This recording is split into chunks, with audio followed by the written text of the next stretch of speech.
শিক্ষার্থীরা, তোমাদের জন্য জরুরি খবর। জাতীয় বিশ্ববিদ্যালয়ে অনার্স ভর্তি পরীক্ষা 2025 বন্যার কারণে কি পেছানো হচ্ছে। শিক্ষার্থীরা, তোমাদের কিন্তু 31 মে পরীক্ষা, কিন্তু দেখো ইতিমধ্যে কিন্তু ফুসছে সমুদ্রের পানি বাড়ছে, পানি উপকূল ডুবছে, তীব্র স্রোতে কিন্তু ভেঙে যাচ্ছে বাঁধ এবং প্লাবিত হচ্ছে কিন্তু গ্রামের পর গ্রাম। এরকম তথ্য কিন্তু তোমরা দেখতে পাচ্ছ, এরকম নিউজ।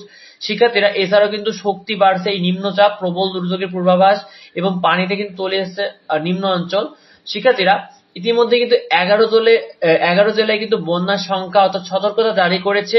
ইতিমধ্যে কিন্তু তারা বলেছে যে দেশের উত্তর অঞ্চল অর্থাৎ রংপুর, নীলফামারী, লালমনিরহাট, গাইবান্ধা এবং কুড়িগ্রাম অঞ্চলে কিন্তু বন্যার সম্ভাবনা রয়েছে এবং উত্তর পূর্ব অঞ্চলে কিন্তু সিলেট, সুনামগঞ্জ, মৌলভীবাজার, হবিগঞ্জ, নেত্রকোনা এবং ফেনী অঞ্চলে কিন্তু বন্যার সম্ভাবনা রয়েছে। ইতিমধ্যে বন্যার পরিস্থিতি রয়েছে এবং সেখানে কিন্তু সতর্কতা জারি করেছে।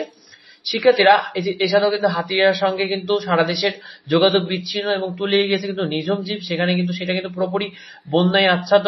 এবং এছাড়াও নোয়াখালী উপকূলীয় অঞ্চলে কিন্তু বন্যার সংখ্যা দেখা গিয়েছে।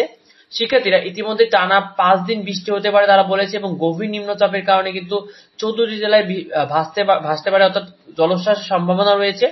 শিক্ষার্থীরা, তোমাদের অনার্সে ভর্তি পরীক্ষা 2025 বন্যার প্রভাব দেখো। জাতীয় বিশ্ববিদ্যালয়ের অনার্স ভর্তি পরীক্ষা সবচেয়ে বড় বৃহৎ পরীক্ষা হতে যাচ্ছে, যেখানে পরীক্ষার্থীর সংখ্যা থাকছে তোমরা 5,65,000 এবং দেশের 64 জেলায় কিন্তু ভর্তি পরীক্ষা অনুষ্ঠিত হবে এবং ভর্তি পরীক্ষার কেন্দ্র রয়েছে 137টি। শিক্ষার্থীরা, জাতীয় বিশ্ববিদ্যালয়ে কিন্তু অনার্সের পরীক্ষায় অর্থাৎ অনার্সের যে প্রথম বর্ষ দ্বিতীয় বর্ষ পরীক্ষা, সেখানে বন্যা বা প্রাকৃতিক দুর্যোগের জন্য তারা কিন্তু রুটিন পরিবর্তন করে পরীক্ষাটা পিছিয়ে থাকে। আর তোমাদের তো এটা ভর্তি পরীক্ষা, এখানেও কিন্তু 64 জেলাব্যাপী হবে। তো টানা 5 দিন বৃষ্টি অর্থাৎ টানা 5 দিন বন্যা ও বৃষ্টির সম্ভাবনা রয়েছে। সেক্ষেত্রে তোমাদের নতুন সিদ্ধান্ত আসার সম্ভাবনা রয়েছে। তবে কিন্তু জাতীয় বিশ্ববিদ্যালয় আগামীকালকে কিন্তু তারা পুরো দিন দেখবে। যদি দেখে যে অবস্থার অবনতি হয়, সেক্ষেত্রে কিন্তু তোমাদের নতুন সিদ্ধান্ত আসতেই পারে এবং পরীক্ষাটা পিছিয়ে নিতে পারে। তবে কিন্তু তারা পরীক্ষা নেবে। সেজন্য তোমার প্রস্তুতি অবশ্যই কিন্তু সবসময় যথাযথভাবে রেখো, অর্থাৎ প্রস্তুতি নিতে থাকো, কারণ পরীক্ষা আজ হোক বা 2 দিন পরে হোক, পরীক্ষা কিন্তু হবেই। আর পরবর্তী আপডেটগুলো পেতে এবং তোমার পরীক্ষার ভালো গাইডলাইন গুলো পেতে অবশ্যই আমাদের চ্যানেলটিকে সাবস্ক্রাইব করে রাখো।